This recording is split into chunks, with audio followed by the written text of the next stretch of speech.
एक गुरु ही है जो व्यक्ति को सतमार्ग पे जाने के लिए वह दिखाएगा। अब डॉक्टर के पास जाइए तो क्या कहेगा, दवा देगा, कहेगा आपको आराम हो जाएगा, पर वो दोबारा फिर ये विचार करेगा अगर इसको आराम हो जाएगा तो ये दोबारा मेरे पास क्यों आएगा। परंतु एक गुरु ही ऐसे होता है जो हमेशा वो अपने शिष्य के प्रति इतना प्रेम, इतना प्रेम, इतना लगाव कि वो यदि आगे जाएगा तो उसके साथ साथ कल्याण किसका हो रहा है, शिष्य का। परंतु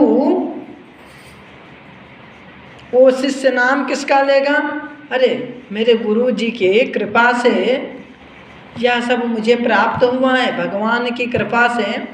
और भगवान की कृपा भी तभी होती है जब हमारे गुरुदेव की कृपा होती है, क्योंकि गुरु के बिना ज्ञान की प्राप्ति नहीं होती है। और ऐसे तो कह सकते हैं कि हम जिससे ज्ञान लें वही हमारा गुरु, सत्य है। परंतु परम धाम को पहुंचाने के लिए, सतमार्ग को दिखाने के लिए,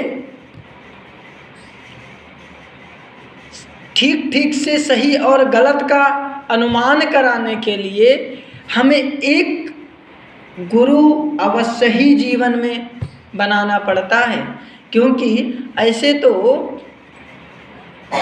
बच्चा किसी स्कूल में पढ़ने जाता है, कई अध्यापक होते हैं, सभी से प्रेम होता है, सभी से सीखता है, परंतु उसमें के कुछ ही अध्यापक ऐसे होते हैं, एक दो, जिनको बच्चा अपने जीवन पर्यंत याद रखता है,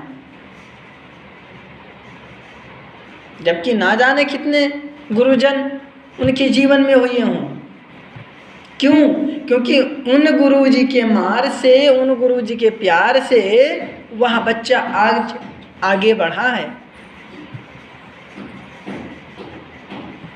तो सही रास्ता को यदि दिखाने वाला कोई है तो वह गुरु ही है। वह सोचेगा मेरा शिष्य जितना आगे जाए उतना ही उसका कल्याण होगा। यद्यपि गुरु तो वहीं रह जाता है, वो आगे नहीं पहुंच पाता।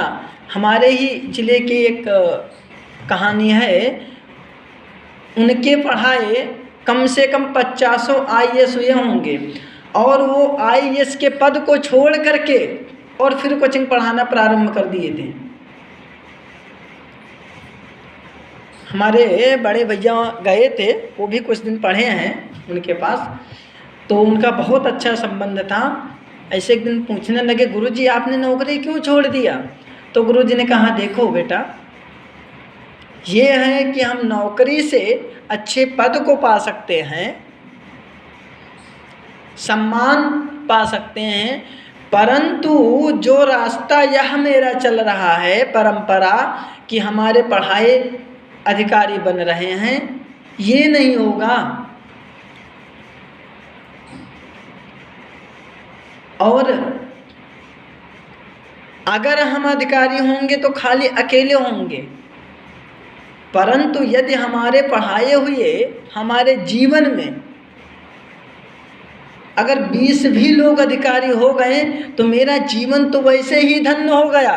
मैं समझूंगा मुझे अधिकारी का पद वैसे ही मिल गया।